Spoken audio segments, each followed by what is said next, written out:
Let's get going, shall we? Hello everyone. Okay, so today's video is all about what I have in my hospital bag. So I'm not going to include every tiny little thing because I think some things are very obvious, but I'm just going to share a few things that I have picked up from my previous pregnancy and birth experience with Frida and what I am making sure to have in my bag this time round. So first and foremost, documents. Of course, documents. Have this with you because it's the first thing that your husband is going to be asked for. Obviously it has all of your history, if you have group B strep or anything like that. So make sure that's definitely packed. Then comfort is key. So you can obviously wear the hospital gown that they give you at when you arrive in the hospital, or I have packed some just super lightweight kind of jersey nighties, just so I feel a bit more comfortable in my own clothing. And I also have one with some naked ladies on, get me in my zone. I think something that lots of us forget are socks. So definitely packed a pair of socks, leopard of course, because yeah, I mean your feet for sure can get cold. If you're planning on trying to labour or give birth in water, I would pack a bikini. And even if you're not, maybe put one in anyway, because going in the shower or the bath, which all of the rooms have, is a lovely natural form of pain relief.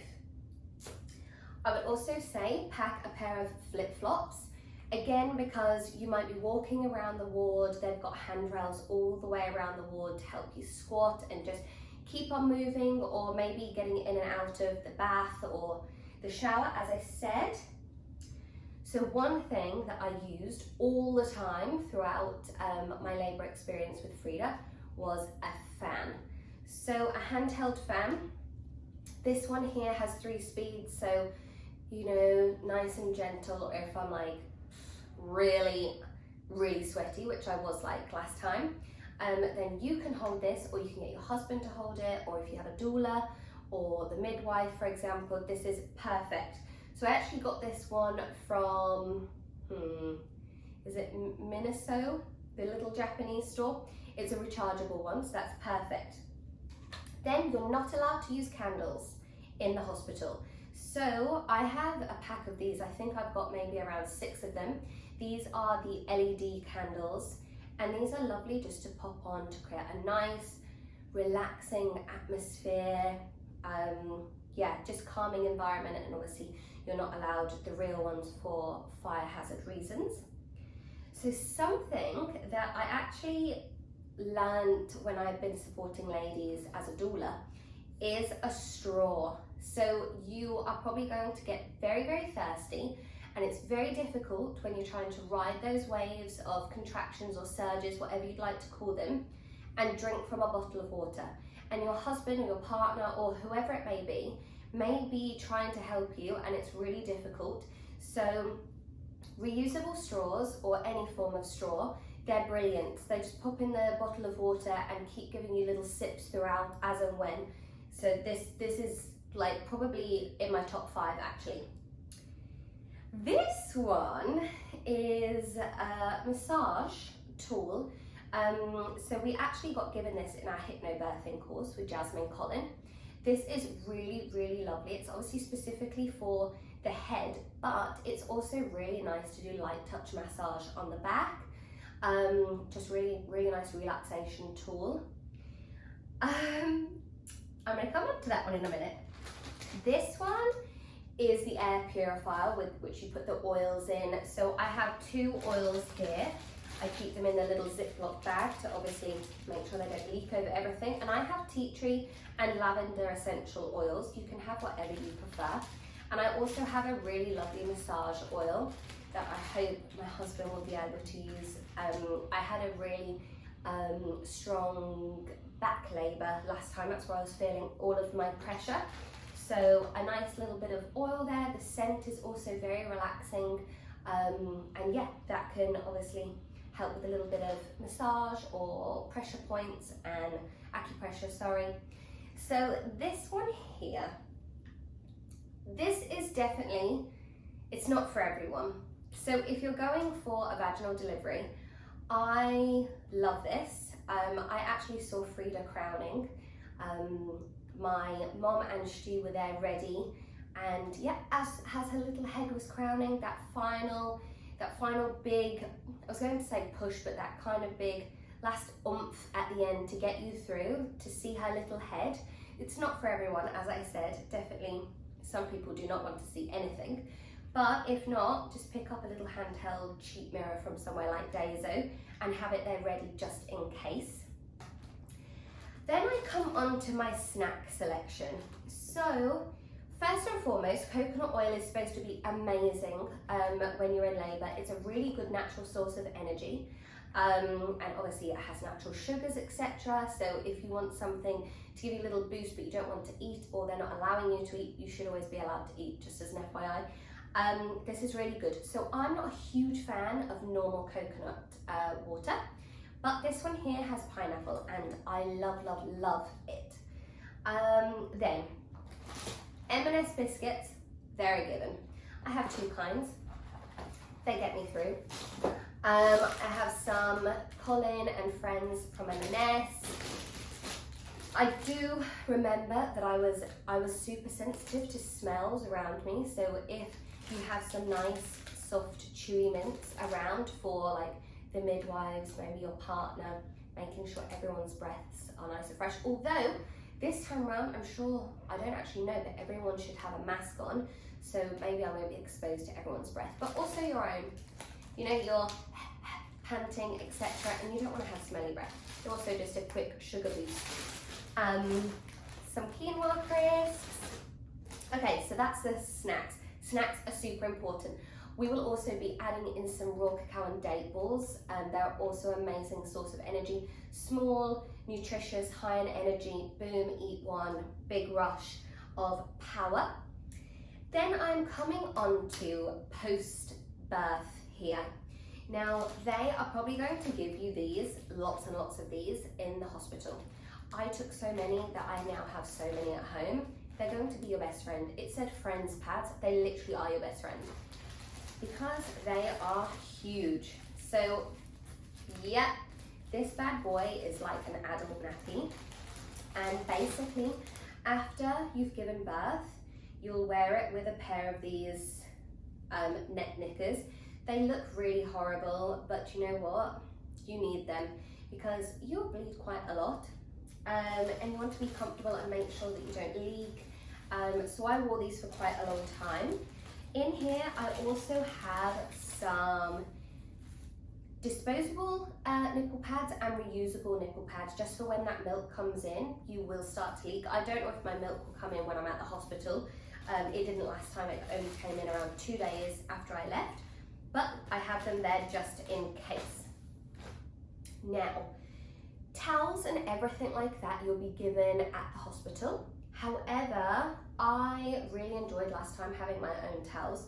So I have this little set from White Company, and it's the one that goes round and has the little button so it stays here, which I found just really nice because then I could have a shower, put this on and just keep that on if I needed to feed or, you know, lounge around in the room for a little bit. And same thing for the hair turban. And it's just nice to have your own little luxuries with you like that. I'm not going into baby's bag and also dad's bag. This is specifically our mom's bag, but I wanted to mention techie stuff does not come under my list. This comes under my husband's, but chargers and things like that are so important. Phone chargers, the charger for this, the charger for the handheld fan, charger for a camera if you're using it, for any music speaker, yeah. And on the topic of music, I think music is super, super important. So it's not something that's like physically in my hospital bag, but having your own birth playlist, this was just phenomenal for me and really kept me in the zone for Frida's birth experience, so I think that's a big must-have. Then, now, non-underwired nursing bras. If you're going to breastfeed, perfect. If you're not, I still think make sure to have no underwiring, just so it's super comfortable. So have a few of those ready. Underwear wise, you'll obviously be wearing the net knickers for quite some time.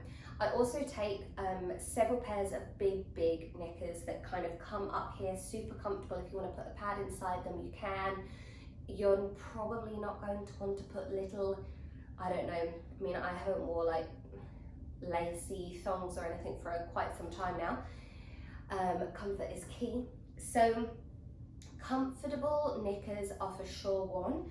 Another one that I have packed are these compression knickers. So they're a full brief, but they're actually tight here, and they're just going to be able to support my tummy and help with my uterus compression after.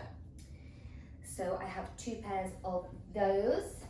Then for after, again, you just want to be comfortable. You're going to be in the room for quite some time, maybe 2 days, maybe longer if you've had a cesarean. So just things that make you feel more yourself if you don't want to be wearing the hospital thing. So I've put my little dressing gown in. I have a little 90 here that has the nursing straps.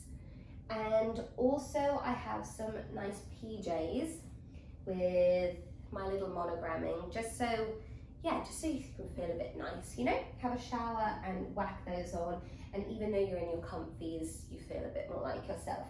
Now, these, I cannot tell you how much I rave about these. I actually started wearing them a few days after I came home from the hospital, maybe a day or 2 with Frida, but I'm putting them in my hospital bag this time. They are compression leggings, and they're from a brand called SRC, and you should deliver them. You should order them when you're 36 weeks pregnant, because that's when you need to do your measurements. So they're from Australia. They ship here within a few days, and they are incredible. They're really good for helping those abdominal muscles reconnect and the uterus contract. Obviously, if you're going to breastfeed, breastfeeding helps with uterus contraction so well. But you just feel really supported in these. They're super comfortable. I'm not going to lie, they're pretty tight. To get on at first, they're really like, you know, you're not going to be getting back into your pre-pregnancy size things. Well, I definitely didn't for some time, but these just feel like a nice tight hug, and they feel like they're just helping everything go back. And obviously, if you've had a tear or an episiotomy, or you're just a bit tender down there, you can put a pad in and it all just feels nicely hugged in. So I believe that's everything. The other thing I'll mention in terms of documents, again, this doesn't really come under my list, but I think it's super important to remember, is also to have all of your insurance details with you, and marriage certificate, and those type of documents. So I hope this is helpful, and I hope I'm not spoken too fast to you. There's a few things here that I maybe don't spring to mind straight away, and yeah, fingers crossed they've inspired you to add a few things into your hospital bag. I really hope it was useful, and if you're expecting soon, good luck. Birth is an insane experience, and no 2 birth experiences are the same. It's very exciting. Try and be open and not too set on birth plans. You know, it should be birth preferences or wishes, and yeah, enjoy.